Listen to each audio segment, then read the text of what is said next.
In this video, let's see another numerical problem based on the concept of elementary transformations, but this time, unlike the previous question, we have the usage of elementary column transformations.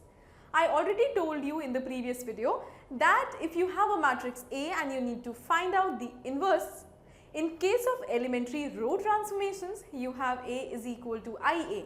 But in case of column transformations, you have A is equal to AI. Let's see the solution. I put the heading solution. So it becomes A is equal to AI this time. Nothing changes. Again, you need to make everything as 1001 only. But yes, the position changes of the matrix A and the identity matrix I. What is A? It is 1, 2, 2 minus 1. Let's write it as 1, 2, 2 minus 1. What is again my matrix I? Because A should not be written again, but yes, you need to write I.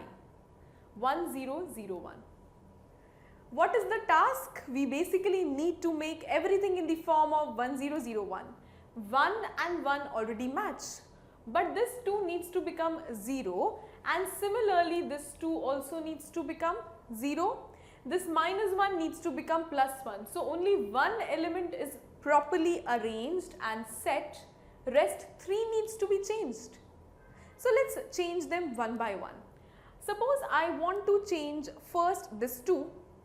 What do? I have to make this 0. So if I have a column transformation, I need to use the knowledge of the second column also. So applying certain changes, I can have the changes in the other elements which need not to be disturbed. So let's focus on C2 first. If I have minus 1 here and I want ultimately 1, either you do something called as C2 into minus 1, which will make it minus 2. Do we need minus 2? No, we don't. So I apply the transformation C2 minus twice of C1. What happens? Let's see. No changes in the first column, only in the second. So just copy the matrix and the remaining elements. C1 does not change, copy C1. C1 here does not change, copy C1. What changes? C2. Make the changes. C2 minus 2C1. So 2 minus 2 is what? It is 0. Next element, minus 1. I write it here, minus 1 minus 2C1 minus 2 into 2. What is it? It is minus 1 minus 4, which is minus 5. So it is minus 5.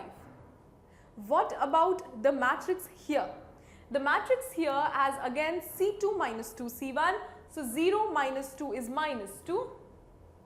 And what about the next case? Next case is the matrix having the element 1. Now C2 minus 2C1 means 1 minus 2 into 0. Anything multiplied by 0 is 0. So it is 1 only. We are done with something wherein we needed 1, 0, 0, 1. We have got 1, 0. What is now left? We need here 0. We need here 1. Obtaining 1 is very easy. How? Because if I divide the matrix which is given here by minus 5, I would be getting the C2 by minus 5. What I am about to say is you apply C2 in the manner C2 gets divided by 5 and here is minus 1. What happens then? Why are we doing this? We are basically doing this to obtain something else which we need later. So it is A into a matrix again. What happens? Changes only in C2, no change in column 1, just write the column 1 as it is. So it is 1 and 2, 1 and 2. Similarly, column 1 of the second matrix again same 1 and 0, changes only in C2. Divide it by 5 and multiply by minus 1. So it is multiplication of minus 1 by 5. So 0 into something does not change anything, it is 0 only. And what about minus 5 divided by minus 5? It is plus 1. Now we have 1, 0, 0, 1. See, it is 1, 0. This 0 is not here. We will be changing this later. But yes, 3 elements are already set. Move to the second matrix. Second matrix says that I need to apply it multiplication of minus 1 by 5. So, minus 2 into minus 1 by 5 is 2 by 5. And after we have obtained 2 by 5, what about the second thing here? It is 1. So, 1 into minus 1 by 5 is minus 1 by 5. So, we have already obtained certain things. What else is not obtained? The only problem we are left with is this element 2, which has become a problematic element. It needs to be converted into 0 because 1001 is ultimately the end of the story, what we need to obtain. So, what transformation should we apply to this first column so that nothing changes at all and we basically get this as 0? So, we can apply something called as C1, which becomes C1 minus 2 into C2. So, C1 is actually changing, and what is the new matrix that I obtain? Let us see. I have these two matrices. Let us make these two matrices. This is A into I matrix. I matrix has been modified.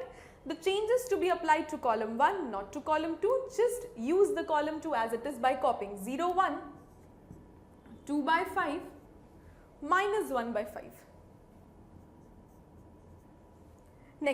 Next is the column 1 application, which is column 1 minus 2 C2.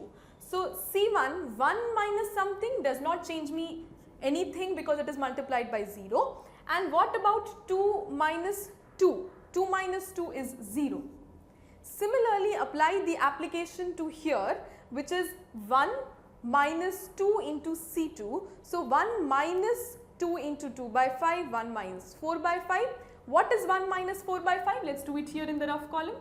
So, it becomes 5 minus 4 by 5, which is 1 by 5. This is simply subtraction, which you can already do it on your own. Now, next is minus 1 by 5. So, 0 minus 2 into minus 1 by 5. So, 0 plus 2 by 5, which is 2 by 5. So, hence we obtain 1001, and that is why the answer to the inverse of matrix is what? It is 1 by 5, 2 by 5, 2 by 5 and minus 1 by 5. I again repeat the elements. It is 1 by 5, 2 by 5, 2 by 5 and minus 1 by 5.